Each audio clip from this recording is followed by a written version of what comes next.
Hello folks, some exciting news before we kick into the episode. For we have a reopening date. Yes, the 11th of July is when our first trains will run from both Alton and Alresford. Now, at the time of filming, tickets haven't been released just yet. So, best thing to do is keep an eye on the website at watercressline.co.uk and you'll be able to subscribe for notifications and updates. In the last video, we asked you to post your suggestions about what you'd like to see, and we had some fantastic ideas from people, and we're definitely going to consider doing quite a few of those. If you didn't get a chance to post or couldn't think of anything, but you can think of some now, post it below and we'll have a look at those. Now, from this video onwards, we're going to start concentrating on putting videos out every Friday, including the Locomotives of the Line series. And essentially they'll just work around with the Things You Now Know episodes, so it will look quite neat. But essentially, videos will be on Fridays exclusively now because, well, Film Friday. Now, on with the episode. Where were we? Yes, so the line's been rebuilt and is really starting to develop and evolve. With a new carriage workshop and boiler shop being built at Rockley, and Pete Waterman himself coming down to open it, we really have hit a high point in the railway. Unfortunately, it was not going to last.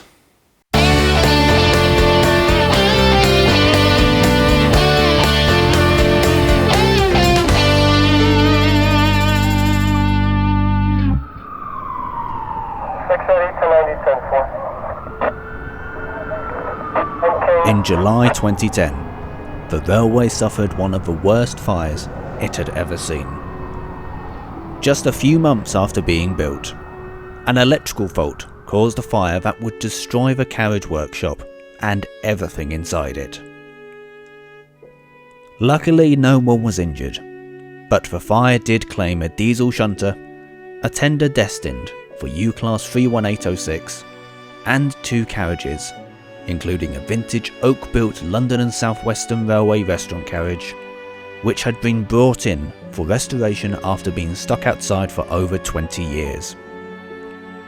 All but the tender were beyond repair and were scrapped, with the tender being sent away for repairs.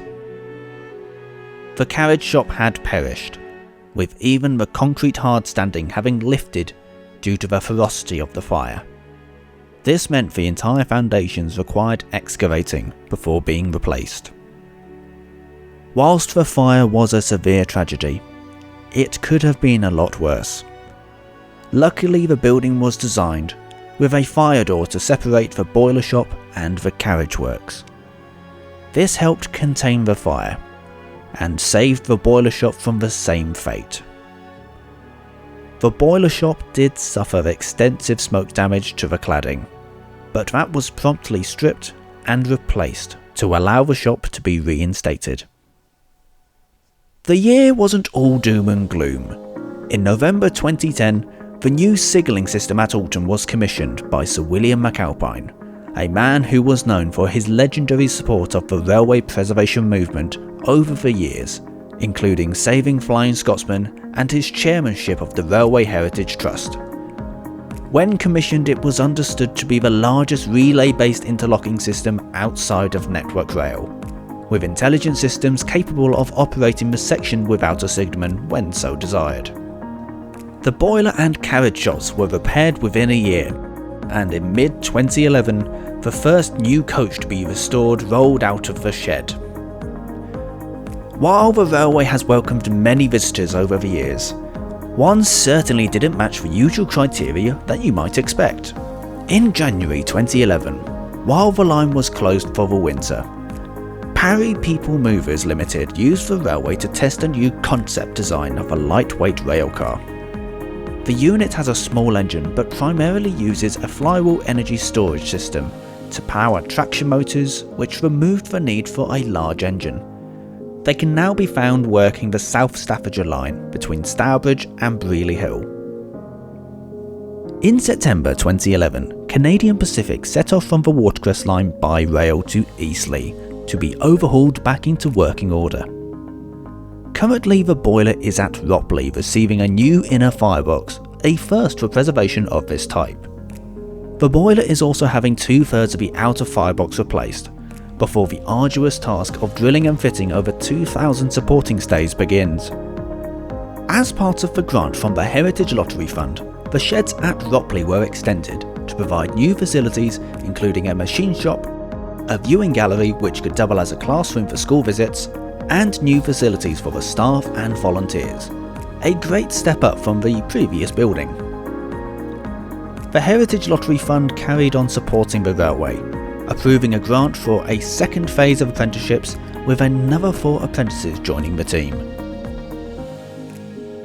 2012 saw a number of grand achievements for the railway, including Cheltenham completing her restoration at Eastleigh, breathing life back into the very place she was originally built. The railway also saw a new bridge being erected at Ropley.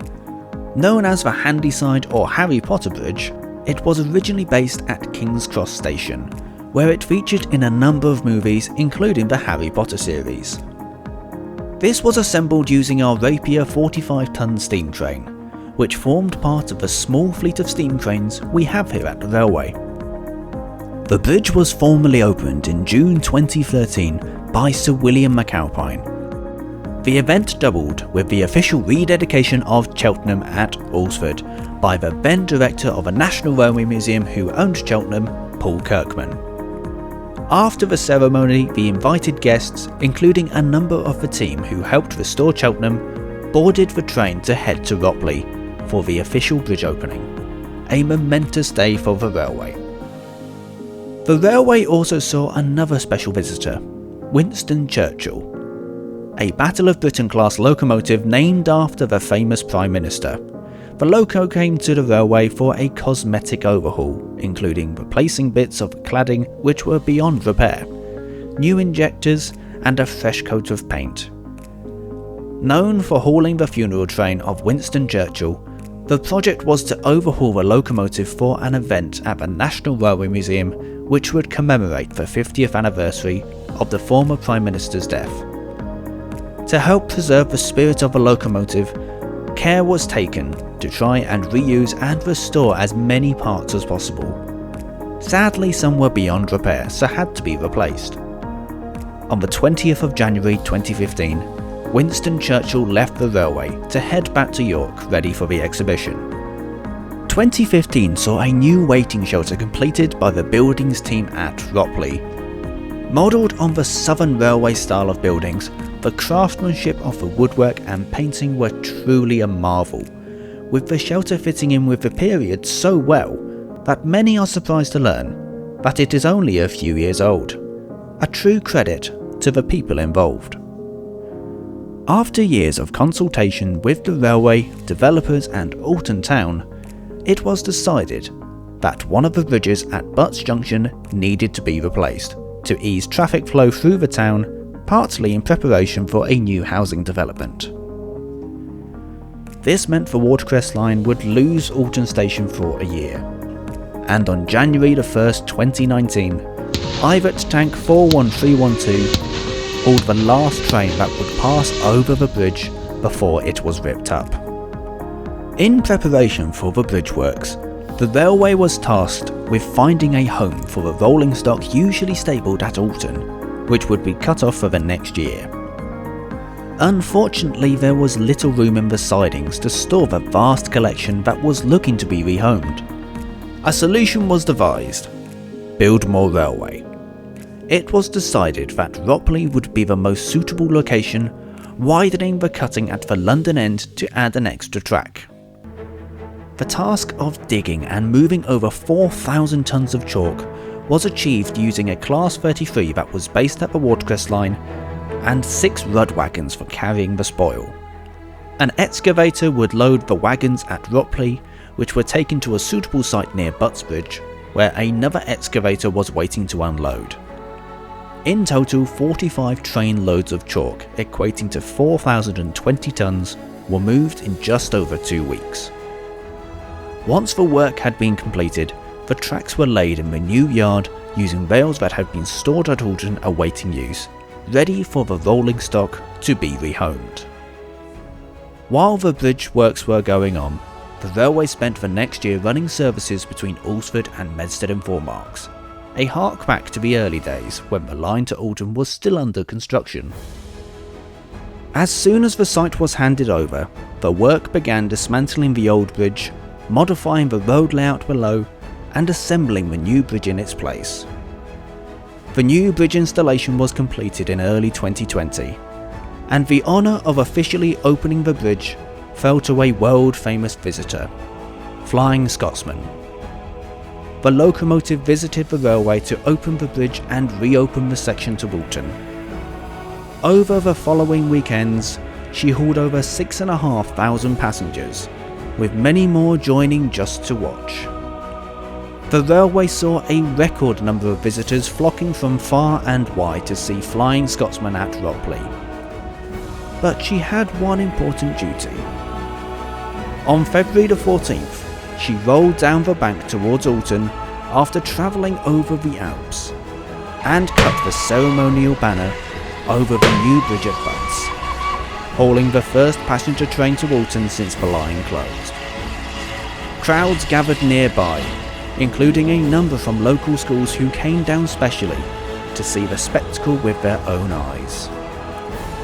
The cameras of the UK's media captured the moment as Flying Scotsman, the world-famous locomotive, marked the next chapter in the story of the Mid-Hants Railway, the Watercress Line.